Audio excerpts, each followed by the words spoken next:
Physical cash is about to disappear. Not slowly, not gradually. The infrastructure is already built. The pilot program is already running. And most Americans have no idea what's coming. Ladies and gentlemen, archivist here, I need you to understand something that leaked 48 hours ago from inside the Federal Reserve System.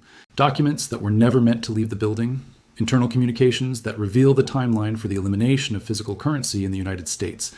This is not theoretical. This is not some distant future scenario. This is operational. The Federal Reserve has been testing what they internally call FedCoin, a central bank digital currency that will replace every dollar bill, every coin, every piece of physical money in your wallet. But here's what they didn't expect. Someone on the inside broke protocol. Someone leaked the roadmap. And what I'm about to show you explains why cryptocurrency markets have been behaving so strangely, why certain banks have been quietly upgrading their digital infrastructure, why cash transactions are being systematically discouraged across the country. This isn't coincidence. This is coordination. The surface story is simple. The Federal Reserve wants to modernize the monetary system. They want to reduce costs, increase efficiency, combat money laundering and tax evasion. That's the public narrative. That's what they'll tell Congress. That's what they'll tell you. But the documents tell a different story. The internal communications reveal the real timeline, the real objectives, and the real consequences for every American who values financial privacy. Let me walk you through what they don't want you to know. The pilot program began 18 months ago, not in some laboratory, not in some theoretical testing environment. In real cities with real people, using real infrastructure, the initial test markets were selected based on specific criteria: high digital adoption rates, low cash usage, limited political resistance. The cities were not disclosed publicly. The participants were not informed they were part of an experiment. The transactions were processed through existing bank partnerships using what they call shadow rails, digital payment processing that looks normal on the surface, but is actually routing through Federal Reserve testing protocols. This is where things stop making sense from a purely technological standpoint. If the Federal Reserve simply wanted to create a digital version of the dollar, they could have done it quietly, gradually, with full transparency. They could have announced it. They could have held hearings. They could have allowed public debate. Instead, they chose secrecy. They chose coordination with private banks to mask the implementation. They chose to test it on unwitting populations. That tells you this is not about efficiency. This is about control. The leaked documents reveal 3 phases of implementation. Phase 1 was the shadow testing I just described. That phase is complete. We are currently in Phase 2. Phase 2 involves what they call infrastructure convergence. This is the systematic replacement of cash handling infrastructure with digital-only systems. ATM networks are being quietly retrofitted. Cash registers are being updated with mandatory digital payment processing. Bank branches are reducing cash services while expanding digital wallet integration. If you've noticed that it's becoming harder to pay with cash, that's not accident. That's Phase 2. But here's where it gets concerning. The timeline for Phase 3 has been accelerated. The original internal projections showed a 5-year rollout for complete cash elimination. The new timeline shows 18 months. Something changed. Something forced them to move faster than planned. Let me show you what I think triggered the acceleration. In the past 6 months, we've seen unprecedented movement in global currency markets. China has been dumping U.S. Treasury bonds. India has been quietly reducing dollar reserves. Saudi Arabia allowed the petrodollar agreement to expire without renewal. The Federal Reserve is watching the international demand for dollars collapse in real time. And they've realized that maintaining dollar hegemony requires a different approach: digital control. If every dollar is digital, every dollar is trackable. Every transaction is monitored, every user is identified, every purchase is recorded. There's no parallel economy, there's no cash alternative, there's no escape from the system. This is financial surveillance infrastructure disguised as monetary innovation. But the implementation creates vulnerabilities that I don't think they fully understand. Or maybe they do understand, and they've decided the risks are acceptable. When every dollar is digital, every dollar is hackable. When every transaction is networked, every transaction can be intercepted. When every payment is processed centrally, every payment can be stopped. We're not just talking about privacy concerns, we're talking about systemic fragility that makes the entire monetary system vulnerable to both foreign attacks and domestic control. Let me give you an example of how this plays out in practice. During the testing phases, the Federal Reserve discovered they could implement what they call selective transaction blocking. This is the ability to prevent specific individuals from spending their money on specific categories of goods or services. The justification is regulatory compliance, preventing money laundering, stopping terrorist financing, enforcing tax collections.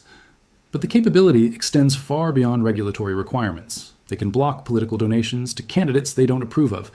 They can prevent purchases of goods they consider harmful or inappropriate. They can enforce social credit systems that reward compliance and punish dissent. This isn't speculation. This is documented in the leaked communications as a key feature of the FedCoin architecture. And here's what they didn't anticipate. The cryptocurrency markets figured it out. Over the past 3 months, we've seen massive institutional buying of Bitcoin, Ethereum, and other decentralized cryptocurrencies, not by retail investors, not by individual speculators, by banks, by corporations, by sovereign wealth funds. They're not buying crypto because they believe in the technology. They're buying crypto because they've seen the FedCoin roadmap. They know what's coming. And they're positioning themselves for a world where Federal Reserve digital currency is the only legal tender. But offshore crypto holdings provide an escape valve. This creates a two-tier monetary system. FedCoin for domestic transactions, monitored and controlled. Cryptocurrency for international transactions, private and anonymous. The wealthy will have options. The average citizen will not. But there's another layer to this that makes the situation even more complex. The coordination with commercial banks. The Federal Reserve cannot implement FedCoin without the cooperation of the existing banking infrastructure. JP Morgan, Bank of America, Wells Fargo, Citibank, they all have to participate for the system to function. But these banks also compete with each other, and FedCoin eliminates many of their traditional revenue streams. No more ATM fees, no more cash handling charges, no more overdraft revenues from delayed digital processing. So why are they cooperating? Because they've been promised something in return, market consolidation. The leaked documents suggest that the FedCoin implementation will result in the elimination of smaller regional banks and credit unions. The technical requirements for FedCoin integration are complex and expensive. Most smaller institutions won't be able to afford the upgrades. The Federal Reserve will allow these institutions to fail or be acquired by the major banks. The result is a banking oligopoly with unprecedented control over digital currency distribution. 4 banks controlling all money, 1 central bank controlling all 4 banks. Complete financial system centralization disguised as technological progress. And this is where the timeline acceleration becomes critical.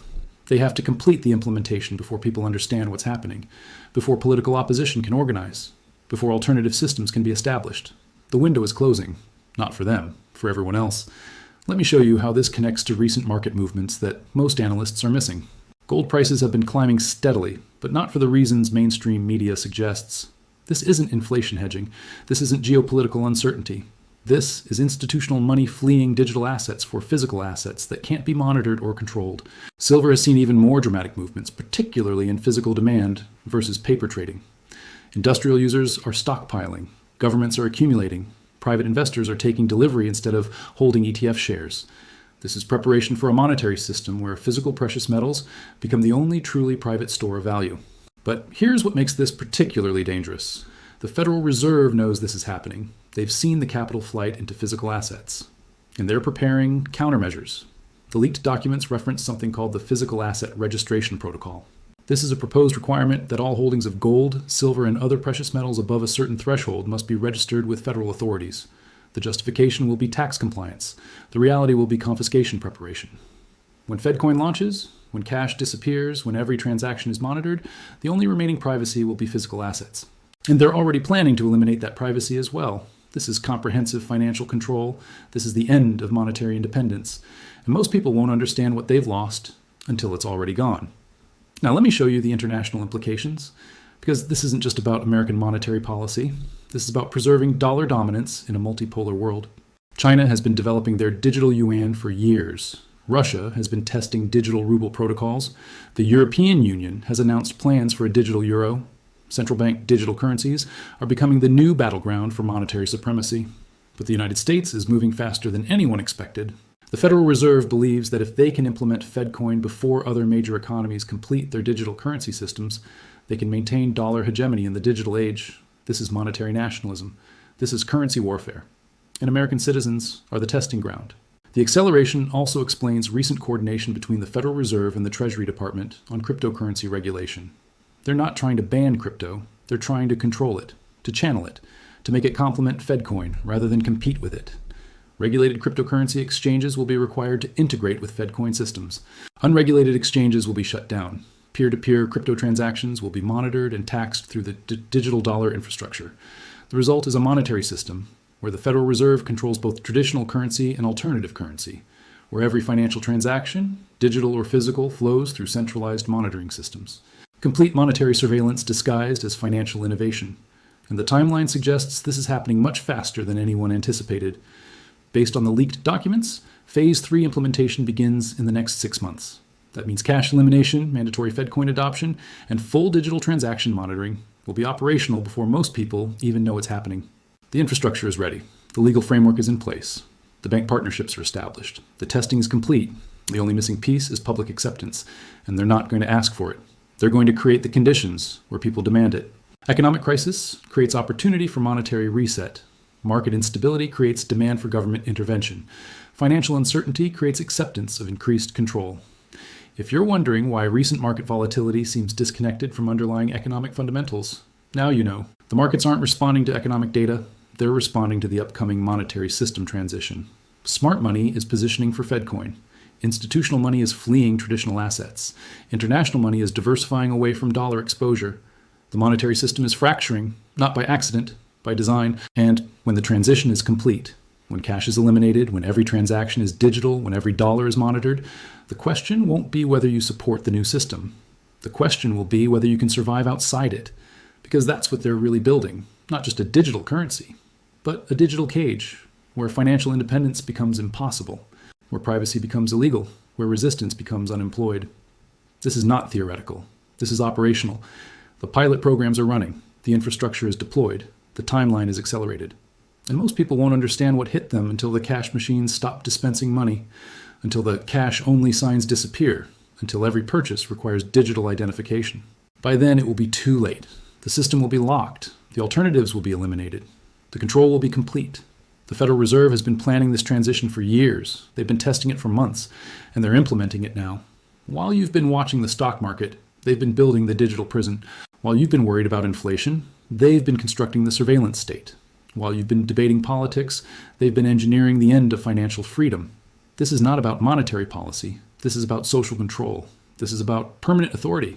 This is about a world where your access to your own money depends entirely on your compliance with their rules. And the window to prepare, to position, to protect yourself is closing faster than they originally planned, because something forced them to accelerate. Something made them move the timeline. Something scared them enough to rush the implementation.